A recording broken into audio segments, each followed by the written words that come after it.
ಎಲ್ಲರಿಗೂ ನಮಸ್ಕಾರ. ವಿನಯ ವಿಮರ್ಶೆ ಯೂಟ್ಯೂಬ್ ವಾಹಿನಿಗೆ ತಮ್ಮೆಲ್ಲರಿಗೂ ಆತ್ಮೀಯವಾದ ಸ್ವಾಗತ. ನನ್ನ ಹಿಂದಿನ ವಿಡಿಯೋಗಳನ್ನು ಗಮನಿಸಿದ ಕೆಲವು ಸ್ನೇಹಿತರು ಕೆಲವೊಂದು DM ಮಾಡಿ ಕೆಲವೊಂದು ಪ್ರಶ್ನೆಗಳನ್ನು ಕೇಳಿದ್ದಾರೆ.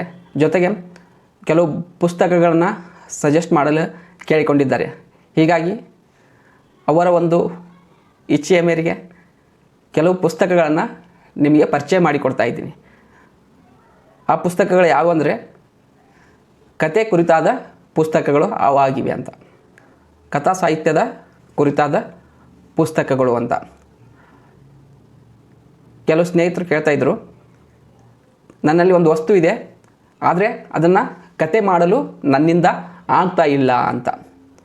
ಕೆಲವರು ಕೇಳ್ತಾಯಿದ್ರು, ಕತೆ ಬಗ್ಗೆ ವಿಮರ್ಶೆ ಮಾಡ್ಕೋಬೇಕಂತ ಇದ್ದೀನಿ. ಬೇರೆ ಬೇರೆ ವಿದ್ವಾಂಸರ ವಿಮರ್ಶಕರ ವಿಮರ್ಶೆ ನೋಡಿದಾಗ ನಾನು ಆ ರೀತಿ ಬರೆಯಬೇಕು ಅನ್ಕೋತೀನಿ, ಆದರೆ ನನಗೆ ಬರೆಯಲು ಆಗ್ತಾ ಇಲ್ಲ. ಇದರಲ್ಲಿ ಬರುವ ತಂತ್ರ ಅಂದರೆ ಏನು, ಶೈಲಿ ಅಂದರೆ ಏನು, ಪಾತ್ರಗಳ ನಿರ್ವಹಣೆ ಅಂದರೆ ಏನು, ಕಥನ ಅಂದರೆ ಏನು, ಕಥಾ ಪ್ರಬಂಧ ಅಂದರೆ ಏನು, ಹೀಗೆ ಹಲವು ಪ್ರಶ್ನೆಗಳನ್ನು ನನಗೆ ಕೇಳ್ತಾಯಿದ್ರು. ಅದ್ರ ಜೊತೆಗೆ ಕನ್ನಡದಲ್ಲಿ ಅಧ್ಯಯನವಾಗಿರುವ ಕಥಾ ಸಾಹಿತ್ಯದ ಕುರಿತಾದ ಕೆಲವು ಪುಸ್ತಕಗಳನ್ನು ನಮಗೆ ತಿಳಿಸ್ಕೊಡ್ರಿ ಅಂತ ಕೇಳ್ಕೊಂಡಿರಿ. ಅದರ ಭಾಗವಾಗಿ ನಾನು ಇವತ್ತು 10 ಪುಸ್ತಕಗಳನ್ನು ನಿಮಗೆ ಪರಿಚಯ ಮಾಡಿ ಕೊಡ್ತಾಯಿದ್ದೀನಿ. ಈ 10 ಪುಸ್ತಕಗಳನ್ನು ಓದಿದ ನಂತರ ಕತೆ ಬರೆದು ಬಿಡ್ತೇವೆ ನಾವು ಅನ್ಕೋದಂತಲ್ಲ. ಈ 10 ಪುಸ್ತಕಗಳು ಕತೆ ಬಗ್ಗೆ ಒಂದು ಪ್ರಾಥಮಿಕವಾದ ತಿಳುವಳಿಕೆ ನೀಡೋದ್ರ ಜೊತೆಗೆ ಇನ್ನೊಂದು ದೃಷ್ಟಿಕೋನದಲ್ಲಿ ಕೆಲವು ಪುಸ್ತಕಗಳು ಆಳವಾದ ಜ್ಞಾನವನ್ನು ಸಹ ನೀಡ್ತಾವೆ. ಕೆಲವು ಕತೆ ರಚನೆಗೆ ಸಹಾಯಕ ಆದ ಪುಸ್ತಕಗಳು ಇದರಲ್ಲಿವೆ. ಕೆಲವು ವಿಮರ್ಶೆ ಮತ್ತು ಸಂಶೋಧನೆಗೆ ಅನುಕೂಲವಾಗುವಂಥ ಪುಸ್ತಕಗಳು ಇದರಲ್ಲಿ ಇವೆ.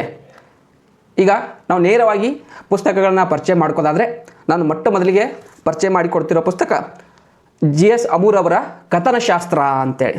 ಇದು ನೋಡ್ರಿ, ಬಹಳ ಚಿಕ್ಕದಾದ ಪುಸ್ತಕ, ಆದರೆ ಇದು ಒಳಗೊಂಡಿರೋ ವಿಷಯ ಭಾಳ ಒಂದು ಗಹನವಾದ ಮತ್ತು ಆಳವಾದ ತಿಳುವಳಿಕೆ ಉಳ್ಳದ್ದು ಅಂತ.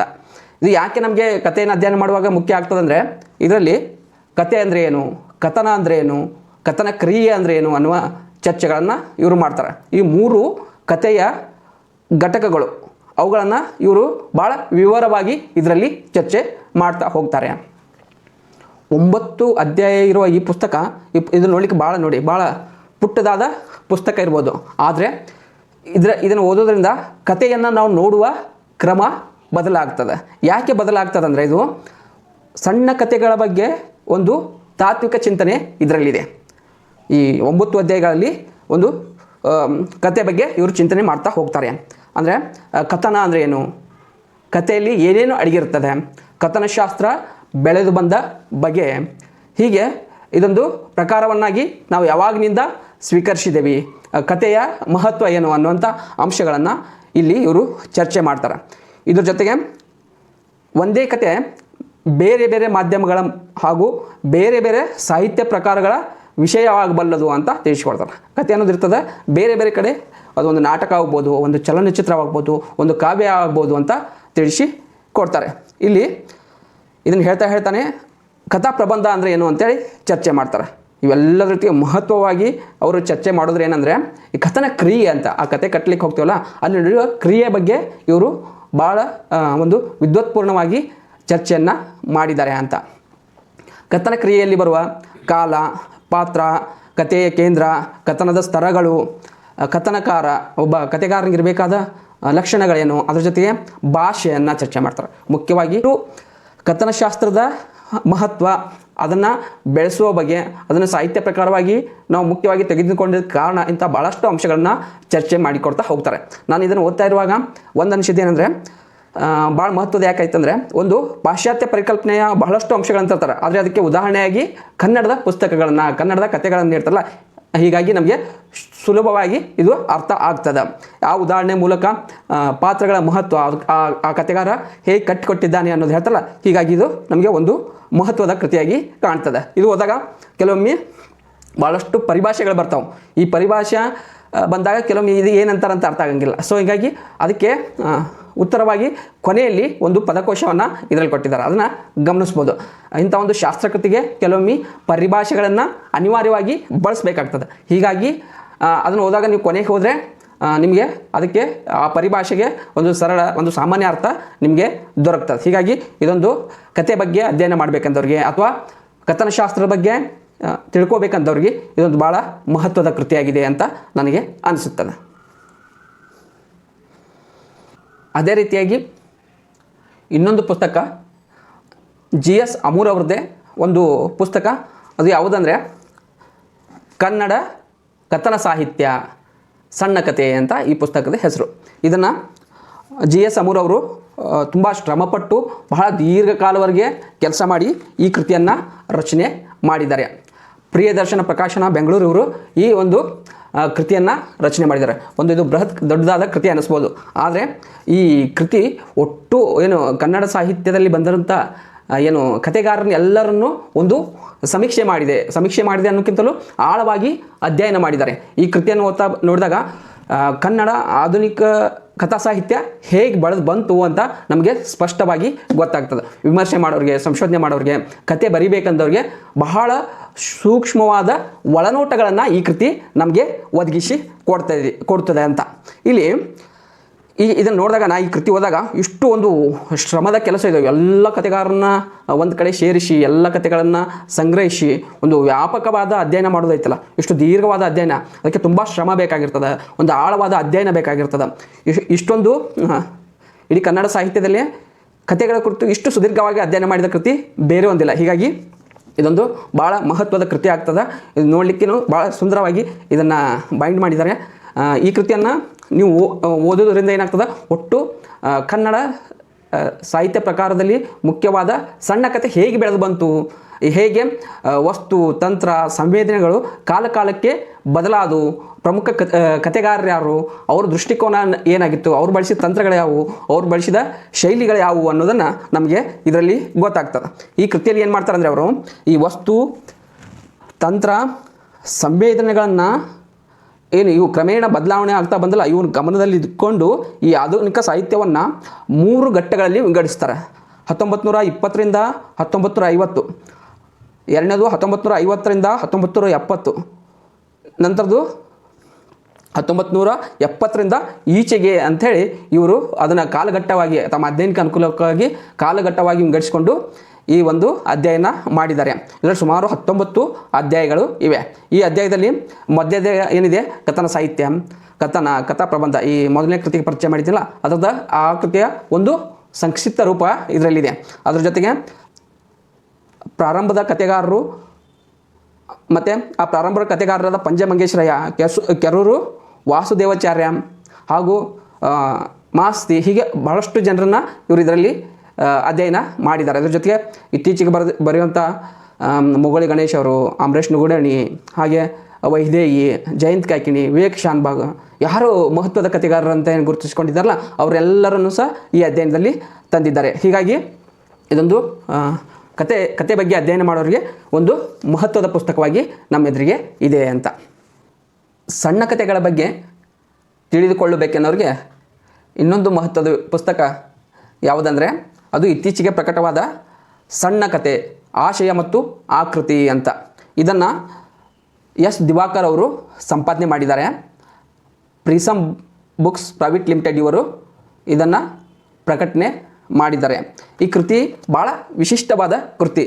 ಇದು ಯಾಕೆ ವಿಶಿಷ್ಟವಾಗ್ತದಂದರೆ ಸಣ್ಣ ಕತೆ ಬಗ್ಗೆ ಇರುವ ಒಂದು ಸಮಗ್ರ ನೋಟವನ್ನು ಕೊಡೋದ್ರ ಜೊತೆಗೆ ಯಾವ್ಯಾವ ಲೇಖಕ ಹೇಗೆ ಕತೆ ಬಗ್ಗೆ ಅಭಿಪ್ರಾಯವನ್ನು ಹೊಂದಿದ್ರು, ಅವರ ಒಂದು ಅಭಿಪ್ರಾಯ ಏನಾಗಿದ್ದವು ಅನ್ನೋದನ್ನು ಚರ್ಚೆ ಮಾಡ್ತದೆ. ಅಂದರೆ ನಮ್ಮ ಆರಂಭದ ಹಿರಿಯ ಲೇಖಕರಿಂದ ಇಲ್ಲಿವರೆಗೆ ಈಗ ಪ್ರಸ್ತುತವಾಗಿ ಬರುತ್ತಿರುವ ಲೇಖಕರವರೆಗೆ ಬಹಳಷ್ಟು ಮಂದಿಯ ಅಭಿಪ್ರಾಯಗಳ ಒಂದು ಸಂಗ್ರಹ ಇದಾಗಿದೆ ಈ ಕೃತಿ ಅಂತ. ಇದರಲ್ಲಿ ಆಗಲೇ ಹೇಳ್ದಂಗೆ ಸಣ್ಣ ಕಥೆಯ ಪ್ರಕಾರವನ್ನು ಕುರಿತು ಅನೇಕ ವಿದ್ವಾಂಸರ, ವಿಮರ್ಶಕರ ಮತ್ತು ಕಥೆಗಾರರ ಒಂದು ವಿಚಾರಗಳನ್ನು ಸಂಗ್ರಹಿಸಿ ಕೊಡುವ ಪ್ರಯತ್ನದ ಭಾಗವಾಗಿಯೇ ಈ ಕೃತಿ ಹುಟ್ಕೊಂಡಿದೆ ಅಂತ. ಈ ಕೃತಿಯನ್ನು ಗಮನಿಸಿದಾಗ ಇದು ಒಟ್ಟು 5 ಭಾಗದಲ್ಲಿ ಇದು ಹರಡಿಕೊಂಡಿದೆ. ಇದರಲ್ಲಿ ಮುಖ್ಯವಾಗಿ ಕಥೆಯ ಅಂದ್ರೇನು, ಅದರ ತಂತ್ರ, ಆಶಯ, ಆಕೃತಿ ಜೊತೆಗೆ ಶೈಲಿ, ಕಥೆಯನ್ನು ಬರೆಯಬೇಕೆಂದುಕೊಂಡಾಗ ಇರಬೇಕಾದ ಸಿದ್ಧತೆಗಳು, ಜೊತೆಗೆ ಕಥೆಯನ್ನು ಬರೆಯುವವರ ಸ್ವ ಅನುಭವಗಳೇನಾಗಿದ್ದವು ಅನ್ನೋದನ್ನು ಈ ಪುಸ್ತಕ ನಮ್ಮ ಮುಂದೆ ಕಟ್ಟಿಕೊಡ್ತದೆ. ನಾನು ಆಗಲೇ ಹೇಳ್ದಂಗೆ ಮೊದಲನೇ ಭಾಗದಲ್ಲಿ, ಇದರಲ್ಲಿ ಒಟ್ಟು 5 ಭಾಗಗಳಿವೆ. ಮೊದಲನೇ ಭಾಗದಲ್ಲಿ ಸಣ್ಣ ಕತೆ, ಆಶಯ, ಆಕೃತಿ ಚರ್ಚೆ ಇದೆ. ಅದರಲ್ಲಿ ಬೇಂದ್ರೆ ಅವರ ಲೇಖನ ಇದೆ, ರಮಶ್ರೀ ಮುಗುಳಿ ಅವರ ಲೇಖನ ಇದೆ, ಎಸ್ ದಿವಾಕರ್ ಅವರ ಲೇಖನ ಇದೆ. ಹೀಗೆ ಭಾಳಷ್ಟು ಕನ್ನಡದ ಹಿರಿಯರಿಂದ ಇಲ್ಲಿವರೆಗೂ ಬರೆಯುವಂಥ, ವರ್ತಮಾನದಲ್ಲಿ ಬರೆಯುತ್ತಿರುವಂಥ ಲೇಖಕರ ಒಂದು ಅಭಿಪ್ರಾಯ ಮತ್ತು ಲೇಖನಗಳು ಇದರಲ್ಲಿವೆ. ಎರಡನೇ ಭಾಗದಲ್ಲಿ ಕಥೆಗಾರರ ಒಂದು ಸ್ವ ಅನುಭವಗಳು, ತಾವು ಕತೆ ಬರೆಯೋದ್ರಿಂದ ಏನೇನಾಗ್ತದೆ, ಹೇಗೆ ಕತೆ ಬರೀತಾರೆ, ಯಾಕೆ ಕತೆ ಬರೀತಾರೆ ಅನ್ನುವ ಅಂಶಗಳು ಇದರಲ್ಲಿ ಇವೆ. ಆಮೇಲೆ ಹೀಗಾಗಿ ಈ ಕಥನ ಕಲೆಯ ಕುರಿತು, ಕಥನದ ಕುರಿತು ತಿಳಿದುಕೊಳ್ಳಬೇಕಾದವರು ಓದಲೇಬೇಕಾದ ಒಂದು ಉಪಯುಕ್ತ ಕೃತಿ ಇದಾಗಿದೆ ಅಂತ ನನಗನ್ನಿಸುತ್ತೆ. ಇದನ್ನು ಇತ್ತೀಚೆಗೆ ಇದು ಪ್ರಕಟ ಆಗಿದೆ. ಈ ಕೃತಿಯನ್ನು ನೀವು ಗಮನಿಸ್ಬೋದು. ಇನ್ನೊಂದು ಕೃತಿ ಕಥೆಗಾರರ ಕೈಪಿಡಿ ಅಂಥೇಳಿ, ಜೋಗಿಯವರು ಬರೆದಿರುವ ಈ ಕೃತಿ ಹೆಸರೇ ತಿಳಿಸುವ ಹಾಗೆ ಕಥೆಗಾರರಿಗೆ ಒಂದು ಕೈಪಿಡಿಯಾಗಿದೆ ಅಂತ. ಈ ಕೃತಿ ಬಹಳ ವಿಶಿಷ್ಟವಾಗಿರೋದು ಯಾವ ಕಾರಣಕ್ಕಂದರೆ ಇದರಲ್ಲಿ ಬಳಸಿರುವ ಭಾಷೆ ಬಹಳ ಸಾಮಾನ್ಯ ಓದುಗನಿಗೂ ಸಹ ಇದು ಅರ್ಥ ಆಗ್ತದೆ. ಹೀಗಾಗಿ ಈ ಕೃತಿಯ ಶಕ್ತಿ ಅದಾಗಿದೆ ಅಂತ.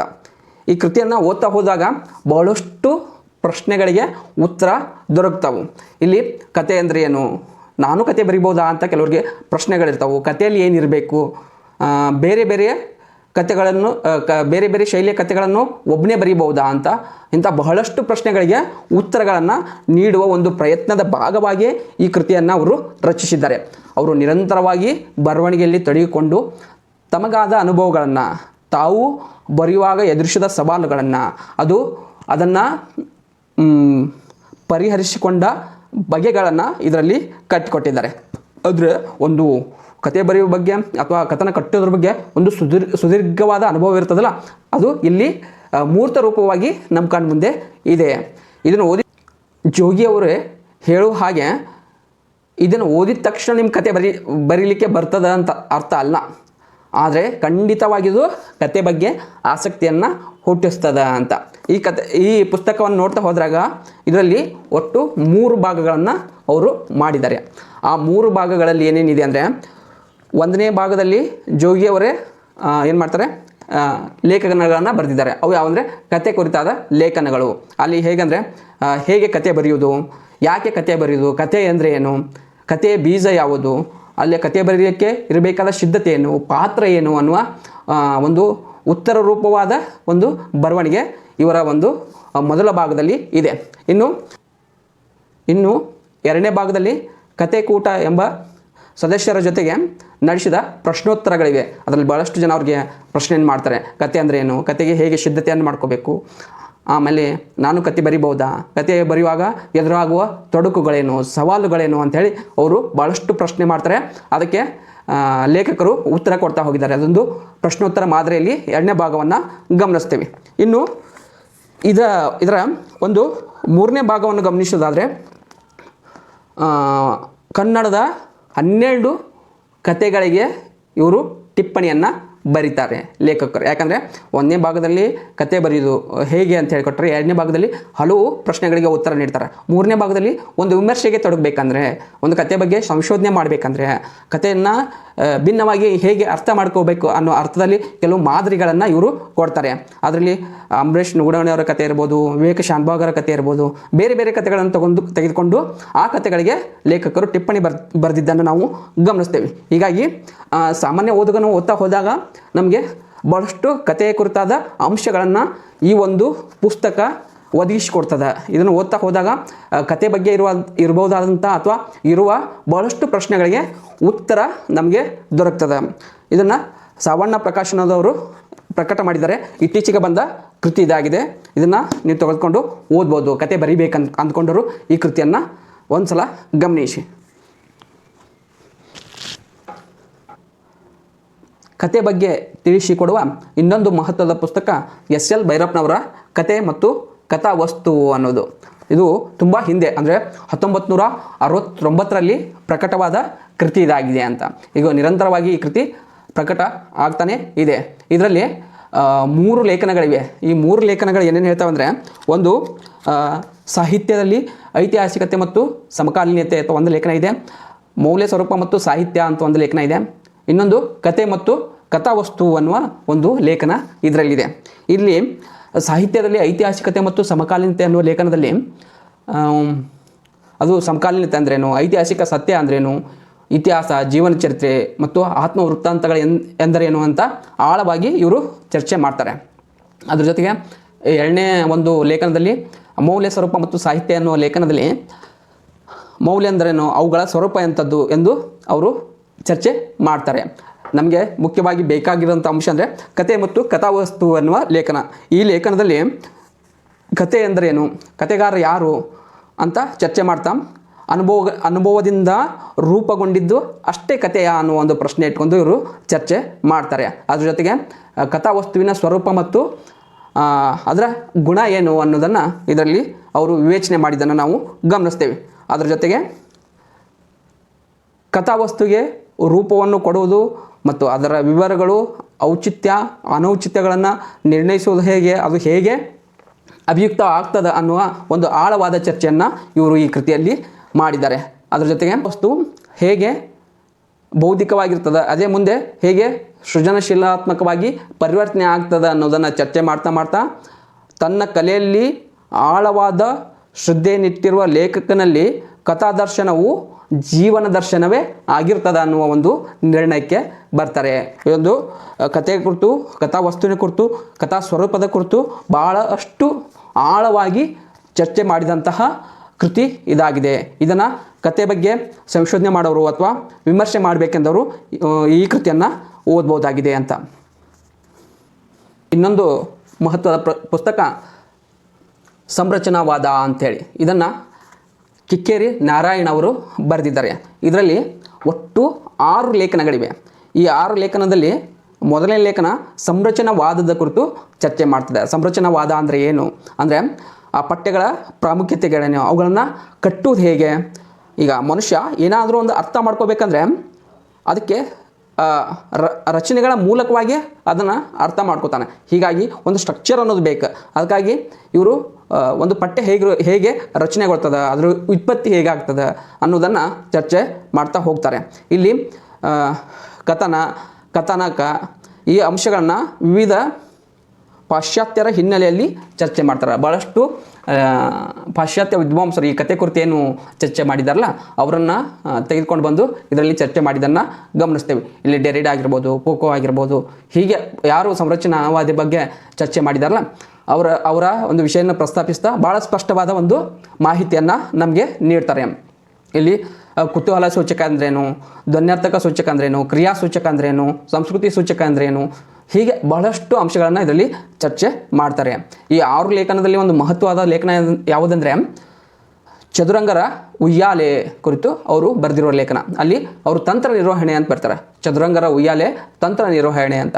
ಇದರಲ್ಲಿ ಬಹಳ ಇಂಪಾರ್ಟೆಂಟಾಗಿ ಆ ವಸ್ತುವಿನಲ್ಲಿರುವ ವೈರುಧ್ಯವನ್ನು ಅವರು ಗುರುತಿಸ್ತಾರೆ. ಅಂದರೆ ಇದು ನಮಗೆ ಸಂರಚನಾವಾದ ದೃಷ್ಟಿಯಿಂದ ಯಾಕೆ ಇಂಪಾರ್ಟೆಂಟ್ ಆಗ್ತದಂದರೆ ಒಂದು ಕೃತಿಯನ್ನು ನಾವು ಹೇಗೆ ಬೇರೆ ಬೇರೆ ನೆಲೆಗಳ ಮೂಲಕ ಗ್ರಹಿಸ್ಬೋದು ಅಂತ ಈ ಕೃತಿಯಲ್ಲಿ ಹೇಳ್ತಾರೆ. ಅದರಲ್ಲಿ ಈ ಲೇಖನ ಯಾಕೆ ನಮಗೆ ಸ್ಪಷ್ಟ ಆಗ್ತದಂದರೆ ವಸ್ತುವಿನಲ್ಲಿ ಇರುವ ವೈರುಧ್ಯನ ಗುರುತಿಸ್ತಾರೆ, ಜೊತೆಗೆ ಪಾತ್ರ ಚಿತ್ರಣದಲ್ಲಿರುವ ವೈರುಧ್ಯನ ಗುರುತಿಸ್ತಾರೆ, ಪಾತ್ರದ ಅಥವಾ ಏನು ಅದರ ಕಾಲ ಇದೆಲ್ಲ ಕಾಲದ ಬಗ್ಗೆ ಚರ್ಚೆ ಮಾಡ್ತಾರೆ. ವರ್ತಮಾನ, ಭೂತ, ವರ್ತಮಾನ ಮತ್ತು ಭವಿಷ್ಯತ್ತು, ಹೇಗೆ ಒಂದು ಕೃತಿಯಲ್ಲಿ ಕಾಲದ ಮಹತ್ವ ಏನು ಅನ್ನೋದನ್ನು ಇವರು ಇದರಲ್ಲಿ ಹೇಳ್ತಾರೆ. ಅಂದರೆ ಹೇಗೆ ಪಾತ್ರಕ್ಕೆ ಒಂದು ಕಾಲ ಇರ್ತದೋ ಹಾಗೆ ಭಾಷೆಗೆ ಒಂದು ಕಾಲ ಇರ್ತದೆ, ಅದನ್ನು ಭಾಷಾ ಕಾಲ ಅಂತ ಕರೆದಿದ್ದನ್ನು ನೋಡ್ತೀವಿ. ಅದರಲ್ಲಿರುವ ಭಾಳಷ್ಟು ಸಂಕೇತಾರ್ಥಗಳನ್ನು ಗುರುತಿಸ್ತಾರೆ. ಆ ಕಾದಂಬರಿಯಲ್ಲಿ ಬರುವ ಸಂಕೇತಾರ್ಥಗಳನ್ನು ಇವರು ಗುರುತಿಸ್ತಾರೆ. ಇದರಲ್ಲಿ ಇನ್ನೊಂದು ಲೇಖನ ಬರ್ತದೆ ಭುಜಂಗಯ್ಯನ ದಶಾವತಾರಗಳ ಕುರಿತು. ಅದರಲ್ಲಿ ಅಷ್ಟು ಕಾದಂಬರಿಯ ಒಂದು ಮುಖ್ಯ ಕಲ್ಪನೆ ಏನಾಗಿತ್ತು ಅಂತ ಚರ್ಚೆ ಮಾಡ್ತಾರೆ. ಅದು ಬಹಳ ಮಹತ್ವವಾದ ಒಂದು ಚರ್ಚೆ ಇದಾಗಿದೆ.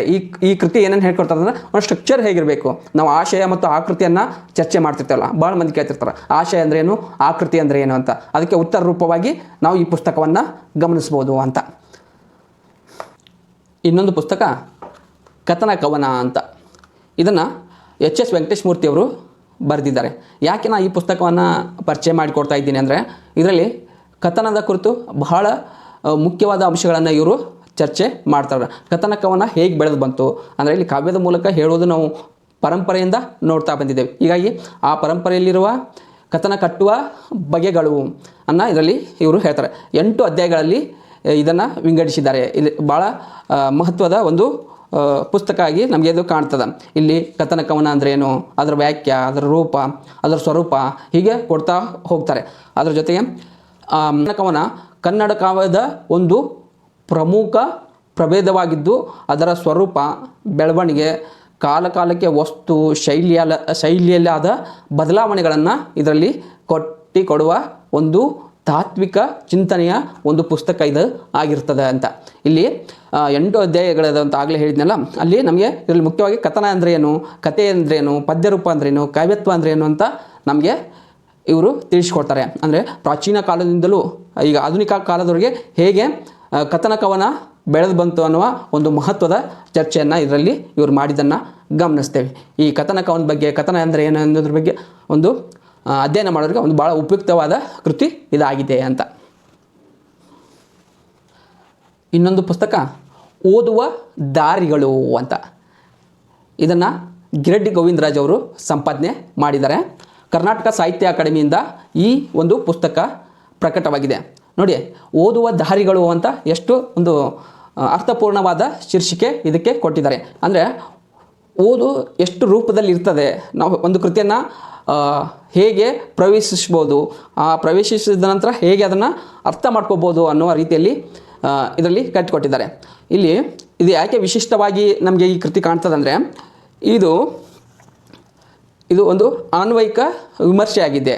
ಅಂದರೆ ಸಾಹಿತ್ಯ ಅಧ್ಯಯನ ಮಾಡುವವರಿಗೆ ಒಂದು ಹೇಗೆ ನಾವು ಒಂದು ಅನ್ವಯ ಮಾಡ್ಬೋದು, ಹೇಗೆ ಒಂದು ಕೃತಿಯನ್ನು ಅರ್ಥ ಮಾಡ್ಕೊಳ್ಬೋದು ಅನ್ನೋದಕ್ಕೆ ಒಂದು ಮಾರ್ಗದರ್ಶನ ರೂಪಿಯಾದ ಕೃತಿ ಇದಾಗಿದೆ. ಇದರಲ್ಲಿ ಕನ್ನಡದ ಹೆಸರಾಂತ ವಿಮರ್ಶಕರ ಹಲವು ಲೇಖನಗಳು ಈ ಒಂದು ಕೃತಿಯಲ್ಲಿ ಇವೆ. ಈ ಕೃತಿಯಲ್ಲಿ ದೇವನೂರು ಮಾದೇವರ ಕುಸುಮಬಾಲೆ ಮತ್ತು KP ಪೂರ್ಣಚಂದ್ರ ತೇಜಸ್ವಿಯವರ ಕಿರುಗೂರಿನ ಗಯ್ಯಾಳಿಗಳು ಕೃತಿಗಳನ್ನು ಆಧಾರಪಟ್ಟವಾಗಿಟ್ಟುಕೊಂಡು ರಚನೆಯಾದ ಕೃತಿ ಇದಾಗಿದೆ ಅಂತ. ಈ ಎರಡು ಕೃತಿಗಳನ್ನು ಬೇರೆ ಬೇರೆ ಲೇಖಕರು, ವಿಮರ್ಶಕರು ಹೇಗೆ ನೋಡಿದ್ದಾರೆ ಅನ್ನುವ ಒಂದು ಚರ್ಚೆ ಬರ್ತದೆ. ಇಲ್ಲಿ ಒಂದು ಕುಸುಮಬಾಲೆಯಲ್ಲಿ ಬರುವಂಥ ವಸ್ತು, ಸಂವಿಧಾನ, ಭಾಷೆ, ಕಿರುಗೂರಿನ ಗಯ್ಯಾಳಿಗಳಲ್ಲಿನ ಒಂದು ಆಶಯ, ಒಂದು ಸ್ತ್ರೀವಾದಿ ನೋಟ, ಇಂಥ ಭಾಳಷ್ಟು ಲೇಖನಗಳು ಇದರಲ್ಲಿ ಇವೆ. CM ರಾಮಚಂದ್ರ ನಾವು ಕತೆ ಬಗ್ಗೆ ಹೆಚ್ಚು ಗಮನ ಹರಿಸುತ್ತಿರುವುದರಿಂದ ಇಲ್ಲಿ ಕಥನಶಾಸ್ತ್ರೀಯ ಓದು ಅಂತ ಒಂದು OL ನಾಗಭೂಷಣ ಸ್ವಾಮಿಯವರ ಒಂದು ಲೇಖನ ಇದರಲ್ಲಿದೆ. ಅಲ್ಲಿ ಅವರು ಸಾಮಾನ್ಯ ಸಾಹಿತ್ಯದ ವಿದ್ಯಾರ್ಥಿಗಳನ್ನು ಗಮನದಲ್ಲಿಟ್ಟುಕೊಂಡು ಆ ಲೇಖನವನ್ನು ಬರೀತಾರೆ. ಆ ಲೇಖನದಲ್ಲಿ ಅವರು ಮುಖ್ಯವಾಗಿ ಹೇಳುವ ಮಾತೇನೆಂದರೆ, ಕತೆ ಹೇಳುವುದಂದರೆ ಒಂದು ನಿರೂಪಿಸುವುದು ಅಂತ ಹೇಳ್ತಾರೆ. ಅದರ ಜೊತೆಗೆ ನಮ್ಮ ಪರಿಸರದಲ್ಲಿ ನಾವು ತಿಳಿದಿರುವಕ್ಕಿಂತಲೂ ಬಹಳ ವ್ಯಾಪಕವಾಗಿ ಕಥನ ನಮ್ಮ ಅನುಭವಗಳಿಗೆ ಆಕಾರ ಕೊಡುವ ಪರಿಕರಗಳಾಗಿವೆ ಅಂತ. ಅಂದರೆ ನಾವೊಂದು ವಿಷಯವನ್ನು ಹೇಳಬೇಕಂದ್ರೆ ಅದನ್ನು ಕಥಾರೂಪದಲ್ಲೇ ನಾವು ಅಭಿವ್ಯಕ್ತಿ ಪಡಿಸ್ತಾ ಇರ್ತೇವೆ. ಹಾಗೆ ಇರ್ದಿದ್ರೆ ಏನಾಗ್ತಿತ್ತು ಅಂದರೆ ಅವಕ್ಕೆ ಯಾವುದೇ ಒಂದು ಮೌಲ್ಯ ಇಲ್ಲದ ಒಂದು ಸಂವೇದನೆಗಳಾಗ್ತಿದ್ದು, ಅರ್ಥಹೀನವಾದ ಘಟನೆಗಳಾಗ್ತಿದ್ದು, ಸ್ವಚ್ಛಂದ ಪ್ರವಾಹ ಆಗ್ತಿತ್ತು ಅಂತ ಅವರು ಹೇಳ್ತಾರೆ. ಅಂದರೆ ನಮಗೆ ಆದ ಯಾವುದೇ ಅನುಭವಗಳನ್ನು ಇತರರೊಡನೆ ಹಂಚಿಕೊಳ್ಳಬೇಕು, ಇತರರಿಗೆ ತಿಳಿಯುವಂತೆ ನಿರೂಪಿಸಬೇಕು, ಕಥಿಸಬೇಕು ಎಂಬ ಹಂಬಲವೇ ನಮ್ಮ ಅನುಭವಕ್ಕೆ ನಿರ್ದಿಷ್ಟ ರೂಪವನ್ನು ಕೊಡುತ್ತಿರುತ್ತದೆ, ಆದ ಅನುಭವಕ್ಕೆ ಬೆಲೆ ಕಟ್ಟುವಂತೆ ಮಾಡುತ್ತಿರುತ್ತದೆ ಅಂತ ಅವರು ಹೇಳ್ತಾರೆ. ನಮ್ಮ ಅನುಭವಗಳನ್ನು ಹೇಗೆ ಅಭಿವ್ಯಕ್ತಪಡಿಸ್ತಾ ಇದ್ದೇವೆ, ಅದು ಕಥಾರೂಪವಾಗಿ ಹೇಗೆ ಬದಲಾವಣೆ ಆಗ್ತದೆ ಅಂತ ಇವರು ಹೇಳ್ತಾನೆ. ಈ ಕಥನಶಾಸ್ತ್ರ ಅಥವಾ ಈ ನಿರೂಪಣಶಾಸ್ತ್ರದ ಪರಿಕಲ್ಪನೆಗಳನ್ನು ತೇಜಸ್ವಿಯವರ ಕಿರುಗೂರಿನ ಗಯ್ಯಾಳಿಗಳ ಕೃತಿಗೆ ಅನ್ವಯಿಸಿ ಒಂದು ಬಹಳ ವಿದ್ವತ್ಪೂರ್ಣವಾದ ಲೇಖನವನ್ನು ಇದರಲ್ಲಿ ಬರೆದಿದ್ದಾರೆ. ಅದು ಕಥನಶಾಸ್ತ್ರದ ಬಗ್ಗೆ ತಿಳ್ಕೊಳ್ಬೇಕಂದವರಿಗೆ ಒಂದು ಮಹತ್ವದ ಲೇಖನ ಅದಾಗಿದೆ ಅಂತ. ಅದರ ಜೊತೆಗೆ ಇದರಲ್ಲಿ ರಚನಾವಾದ ಅಂದರೆ ಏನು, ಮಾರ್ಕ್ಸ್ವಾದಿ ಓದು, ಸ್ತ್ರೀವಾದಿ ಓದು, ವಾಚಕನಿಷ್ಠ ಓದು, ನಿರಚನವಾದಿ ಓದು, ದೇಶಿ ಓದು, ಹೀಗೆ ಭಾಳಷ್ಟು ಲೇಖನಗಳು ಈ ಒಂದು ಕೃತಿಯಲ್ಲಿ ಇವೆ. ಹೀಗಾಗಿ ಒಂದು ಕೃತಿಯನ್ನು ಭಿನ್ನ ನೆಲೆಯಲ್ಲಿ ಅರ್ಥ ಎಂದು ಬಯಸುವ ಓದುಗರಿಗೆ ಇದೊಂದು ಮಹತ್ವದ ಪುಸ್ತಕವಾಗಿದೆ ಅಂತ. ಸಂರಚನವಾದ, ನಿರಚನವಾದ, ಕಥಾ ಮೀಮಾಂಸೆ ಈ ಬಗ್ಗೆ ತಿಳಿದುಕೊಳ್ಳಲು ಉಪಯುಕ್ತವಾಗುವ ಇನ್ನೊಂದು ಗ್ರಂಥವನ್ನು ನಾನು ಪರಿಚಯ ಮಾಡಿಕೊಡ್ತಾ ಇದ್ದೀನಿ. ಅದು ಯಾವುದೆಂದರೆ ಸಂರಚನವಾದ, ಸಂರಚನೋತ್ತರವಾದ ಹಾಗೂ ಪ್ರಾಚ್ಯ ಕಾವ್ಯ ಮೀಮಾಂಸೆ ಎನ್ನುವ ಪುಸ್ತಕ. ಇದನ್ನು ಗೋಪಿಚಂದ್ ನಾರಂಗ್ ಅವರು ಬರೆದಿದ್ದಾರೆ. ಇವರು ಉರ್ದು ಸಾಹಿತ್ಯದ ಮಹತ್ವದ ಲೇಖಕರು ಮತ್ತು ಚಿಂತಕರು ಆಗಿದ್ದಾರೆ. ಇದನ್ನು ಕನ್ನಡಕ್ಕೆ ತಿಪ್ಪೇಸ್ವಾಮಿಯವರು ಅನುವಾದ ಮಾಡಿದ್ದಾರೆ. ಬಹಳಷ್ಟು ಸೊಗಸಾದ ಅನುವಾದ ಇದು. ಯಾಕೆಂದರೆ ಇದನ್ನು ಓದ್ತಾ ಹೋದಾಗ ಕನ್ನಡದ ಕೃತಿಯನ್ನು ಓದ್ತಾ ಇದ್ದೇವೆ ಅಂತ ನಮಗೆ ಅನಿಸುತ್ತದೆ. ಇದೊಂದು ಬೃಹತ್ ಕೃತಿ. ಇಷ್ಟು ದೊಡ್ಡ ಪುಸ್ತಕ ಓದಬೇಕಾ, ನಾವು ಕತೆ ಬಗ್ಗೆ ತಿಳ್ಕೊಬೇಕಂತ ನಿಮಗೆ ಅನಿಸ್ಬೋದು. ಆದರೆ ಒಟ್ಟು ಸಾಹಿತ್ಯದ ಬಗ್ಗೆ ತಿಳ್ಕೊಬೇಕಂದ್ರೆ, ಕಾವ್ಯ ಮೀಮಾಂಸೆ ಬಗ್ಗೆ ತಿಳ್ಕೊಬೇಕಂದ್ರೆ, ಅಥವಾ ಸಂರಚನಾವಾದ ಅಂದ್ರೇನು, ನಿರಚನವಾದ ಅಂದ್ರೇನು, ಪ್ರಾಚ್ಯ ಕಾವ್ಯ ಮೀಮಾಂಸೆ ಹೇಗಿತ್ತು ಅಂತ ತಿಳ್ಕೊಬೇಕಂದ್ರೆ ಈ ಒಂದು ಗ್ರಂಥವನ್ನು ಓದೋದಷ್ಟೇ ಅಲ್ಲ, ಈ ಗ್ರಂಥವನ್ನು ಖಂಡಿತವಾಗಿ ಅಧ್ಯಯನ ಮಾಡಲೇಬೇಕಾಗುತ್ತದೆ. ಯಾಕಂದರೆ ಇದರಲ್ಲಿ ಭಾಳಷ್ಟು ಗಂಭೀರವಾದ ಮತ್ತು ಆಳವಾದ ವಿಷಯಗಳ ಚರ್ಚೆ ಇದೆ.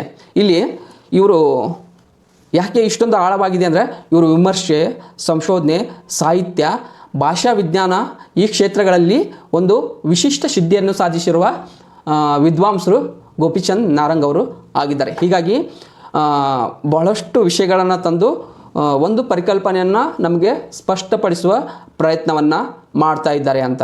ಇದು ಭಾಳಷ್ಟು ಚರ್ಚಿತವಾದ ಒಂದು ಕೃತಿ ಆಗಿದೆ ಅಂತ ನೋಡ್ರಿ. ಈ ಚರ್ಚೆ ಏನು ಮಾಡ್ತದಂದ್ರೆ, ವಿಮರ್ಶೆ ಸಿದ್ಧಾಂತಗಳನ್ನು ಅಥವಾ ಚಿಂತನೆಗಳನ್ನು ಪುನರ್ಚಿಂತನೆಗೆ ಹಚ್ಚಿದಂಥ ಒಂದು ಕೃತಿ ಇದಾಗಿದೆ ಅನ್ನೋದನ್ನು ನಾವು ನೋಡ್ತೇವೆ. ಈ ಕೃತಿಯಲ್ಲಿ ಭಾರತೀಯ, ಅರಬ್ ಮತ್ತು ಇರಾನಿ ಕಾವ್ಯ ಮೀಮಾಂಸೆಯನ್ನು ಸಮಗ್ರವಾಗಿ ಅವರು ವಿಶ್ಲೇಷಣೆ ಮಾಡ್ತಾರೆ ಅಂತ. ಅದನ್ನು ತಿಪ್ಪೇಸ್ವಾಮಿ ಅವರು ಭಾಳ ಸುಂದರವಾಗಿ ಕನ್ನಡಕ್ಕೆ ಈ ಕೃತಿಯನ್ನು ತಂದಿದ್ದಾರೆ. ಹಾಗಾದ್ರೆ ಸರ್ ನಾವು ಕತೆ ಬಗ್ಗೆ ಅಷ್ಟೇ ತಿಳ್ಕೊಬೇಕ್ರಿ ಅಂತ ಅನಿಸಿದರೆ, ಇದರಲ್ಲಿ ಯಾಕೆ ಅಷ್ಟೇ ಓದಬೇಕು? ಇದು ಪೂರ್ತಿ ಕತೆ, ಕಾವ್ಯ ಈ ಕಟ್ಟೋದ್ರ ಬಗ್ಗೆನೇ ಈ ಕೃತಿ ಇದೆ. ಒಟ್ಟು 19 ಅಧ್ಯಾಯಗಳು ಈ ಕೃತಿಯಲ್ಲಿದೆ. ನಿಮಗೆ ಕತೆ ಬಗ್ಗೆ ಅಷ್ಟೇ ತಿಳ್ಕೊಬೇಕನ್ನೋ ಆಸಕ್ತಿ ಇದ್ದರೆ ಇದರಲ್ಲಿ ಕಥಾ ಸಾಹಿತ್ಯದ ಮೀಮಾಂಸೆ ಅಂತ ಒಂದು ಲೇಖನ ಇದೆ.